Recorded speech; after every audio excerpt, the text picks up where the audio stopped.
So yun, what's up sa lahat ng tropa natin dyan. Reynald TV nga pala, at for today's video ay muli kong binalikan tong bagong dam dito sa Imus o dito sa Buhay na Tubig, at para ma-explore. So mga tropa, maya iikot-ikotin natin siya. At siyempre bago natin umpisahan tong video na to, shoutout muna siyempre sa asawa ko, sa buong night shift team at sa buong family ko. At sa mga nagpapa-shoutout din kay Mark Alhambra, kay Ate Jane sa asawa ng kuya ko. Ayan, shoutout po sa lahat ng mga tropa natin na naniniwala at nag-aabang ng bawat exploration natin. So abang-abang lang tayo mga tropa. At kung gusto niyo po mag-comment lang po kayo dyan sa comment section below para sa mga susunod na vlog natin, ma-shoutout ko kayo. So umpisa natin ito mga tropa, let's go!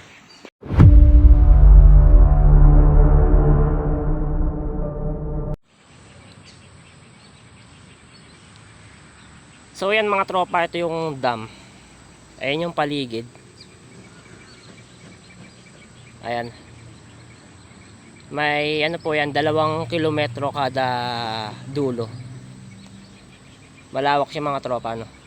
Mas marami siyang mga ibon. Ayan mga ibon dagat. Meron ding baka. At meron din sa kabila mga tropa, may dam din dun sa kabila. Ayun yung karugtong ng dam na to, sa kabilang kalsada. Mamaya pupuntahan natin siya mga tropa. So sa ngayon, ito muna mga tropa. Ayan o.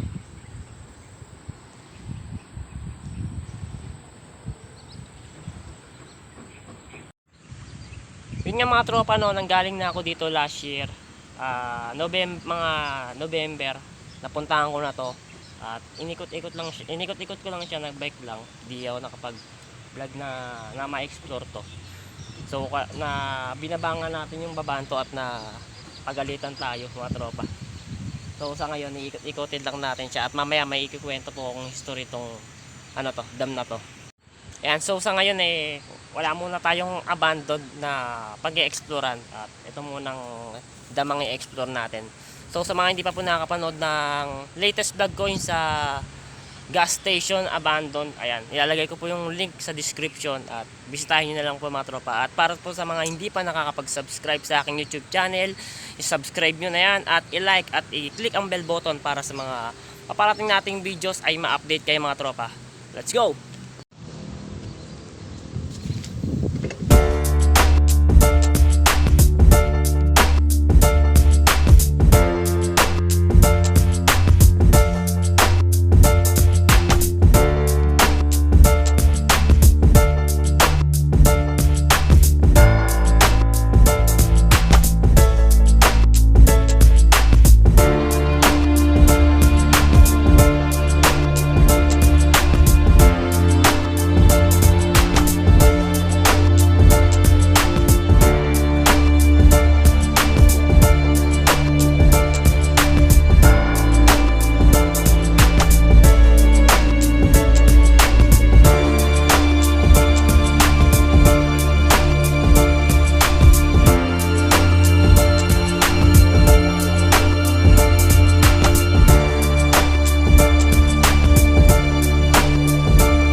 So yung mga tropa no, nandito na sa kabilang ano, dam.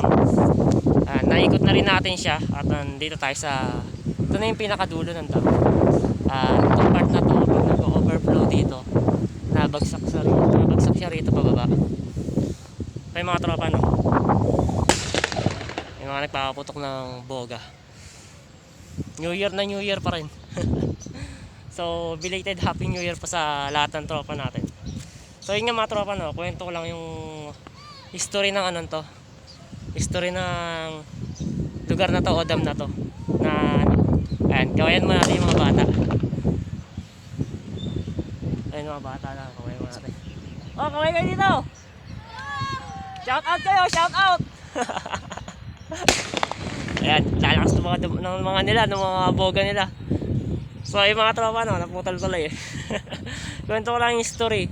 At mga sabi ni Kuya yung guard dito sa ano, sa dam na to, may namatay na raw dito isang matanda. Ang ginawa ay yan, tumulay daw sa ganyan no. Sa may mga ano yan, square na yan o rectangle na yan. Ayan, tumulay daw dyan. Nagkataon na mataas daw ang tubig. Nahulog raw sa baba at inanod at napunta raw dun sa may kabila. Doon na nakita yung ano, bangkay ng isang matanda mga tropa. So mga tropa, may mga nakapunta na rin dito mga nagga-vlog. Ayan, kagaya ni ate. Ayan. Shout kayo! Ayan mga tropa natin ano, nagpapaputok pa rin ang boga. New Year pa rin talaga. Mga tropa, ito yung ano, ito yung kabila, ayun yung damo. May tunnel. Diyan diyan lumalabas yun o diyan papasok yung tubig papunta dun sa kabila. At dun sa may dulo mo, dun na yung may ilog.